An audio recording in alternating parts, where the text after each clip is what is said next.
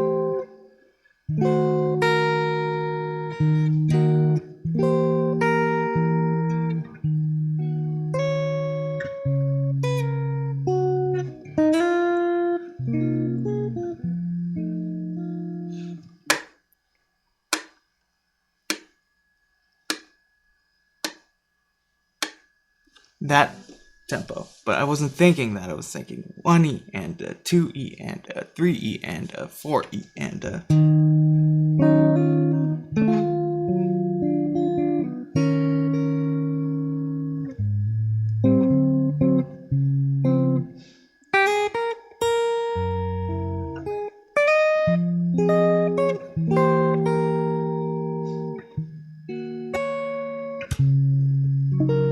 now I'm remembering the tune.